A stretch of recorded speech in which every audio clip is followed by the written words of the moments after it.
Nas passagens dos capítulos 12 ao 14 do livro do Apocalipse, a série final de desastres está prestes a acontecer. Será a fase mais difícil para a igreja, pois poderes demoníacos ganharão um domínio mais forte na sociedade do que nunca tiveram antes. Embora esse domínio esteja prestes a ser quebrado, os capítulos 12 ao 14 do Apocalipse introduzem 3 personagens que formam uma trindade para governar o mundo. Uma delas é de origem e natureza angelical, um grande dragão e antiga serpente, também conhecido como Satanás ou o Diabo. Apocalipse 12, versículo 9. O grande dragão foi lançado fora, a antiga serpente, que se chama Diabo e Satanás, que engana todo o mundo. Ele foi lançado na terra e os seus anjos foram lançados com ele. As outras 2 são de origem e natureza humanas, bestas também conhecidas como Anticristo. 1 João 2, versículo 18. Filhinhos, já é a última hora, e como ouvistes que vem o Anticristo, também agora muitos anticristos têm surgido, pelo que conhecemos que é já a última hora. O Anticristo também é referido como o homem da iniquidade em 2 Tessalonicenses 2, versículo 3. Ninguém de nenhum modo vos engane, porque isto não acontecerá sem que primeiro venha a apostasia e seja revelado o homem da iniquidade, o filho da perdição. Ele também é chamado de falso profeta. Apocalipse 16, versículo 13. E da boca do dragão, da boca da besta e da boca do falso profeta vi saírem 3 espíritos imundos, semelhantes a rãs. Em Apocalipse 19, 20 afirma-se: E a besta foi aprisionada, e com ela o falso profeta que diante dela fizera os sinais com que enganou os que receberam a marca da besta e os que adoraram a sua imagem. Os 2 foram lançados vivos no lago de fogo que arde com enxofre. Apocalipse 20, versículo 10 acrescenta: E o diabo, que os enganava, foi lançado no lago de fogo e enxofre, onde estão a besta e o falso profeta, e serão atormentados de dia e de noite pelos séculos dos séculos. Eles formam uma espécie de trindade profana, em uma horrível imitação de Deus, Cristo e o Espírito Santo.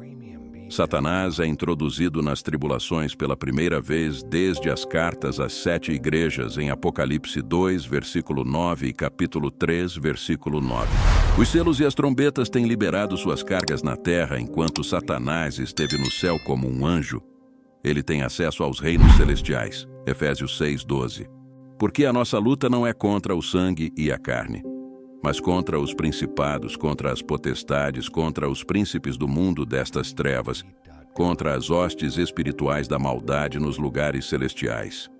Comparando este versículo com Jote 1, versículos 6 ao 7, fica evidente que Satanás, enquanto no céu como um anjo, tem acesso aos reinos celestes.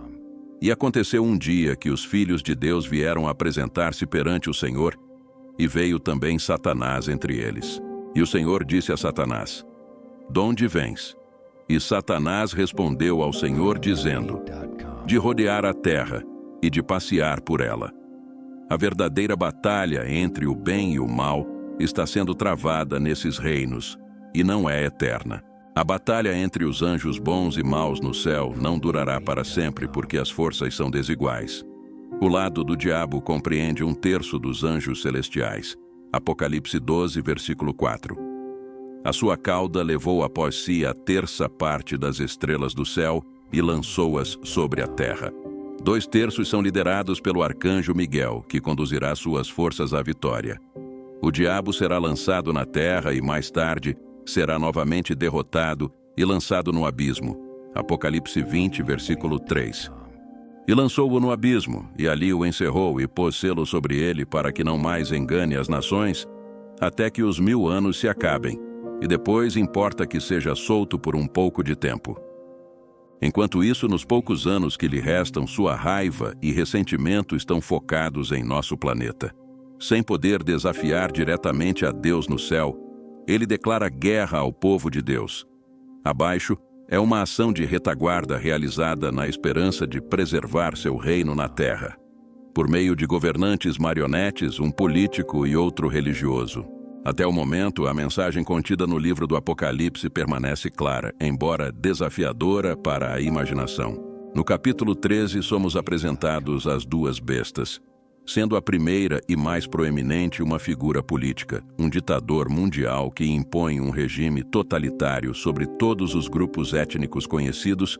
O apóstolo João, em sua primeira carta, adverte que estamos vivendo na última hora e que o anticristo está por vir, sendo que muitos já surgiram como anticristos. O texto de 2 Tessalonicenses enfatiza a necessidade de não sermos enganados, pois o dia do Senhor não chegará até que primeiro ocorra a apostasia e seja revelado o homem do pecado, o filho da perdição que se opõe a tudo que é chamado Deus ou é adorado, a ponto de se assentar no templo de Deus, declarando-se como Deus. A besta é retratada como um ser humano que aceita a oferta satânica que Jesus rejeitou quando tentado no deserto, conforme descrito em Mateus. Essa figura é autorizada a guerrear contra os santos e vencê-los temporariamente, mas sua derrota é profetizada, sendo os santos vitoriosos pelo sangue do Cordeiro e pela palavra do testemunho deles. Sua ascendência política e recuperação miraculosa de uma ferida fatal captam a atenção do mundo, sugerindo uma possível tentativa de assassinato. A segunda besta, por sua vez, é apresentada como um líder religioso com poderes sobrenaturais, cujos milagres enganam as nações, enquanto ele exige adoração em nome da primeira besta. Sua aparência é descrita como a de um cordeiro, mas seu discurso revela sua verdadeira natureza, assemelhando-se a um dragão.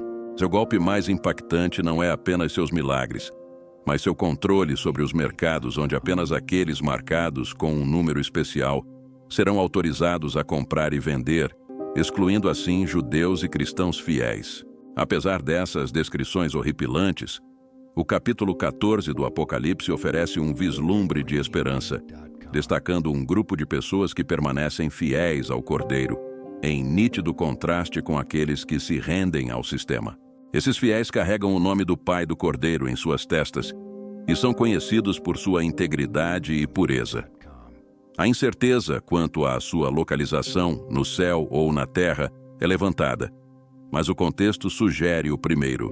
Esses eventos culminam em uma adoração celestial, onde os redimidos louvam diante do trono de Deus, uma antecipação da colheita final de judeus e cristãos. A chegada do anticristo e do falso profeta é iminente, com muitos falsos profetas já presentes, como alertado por Mateus e também mencionado no livro de Atos.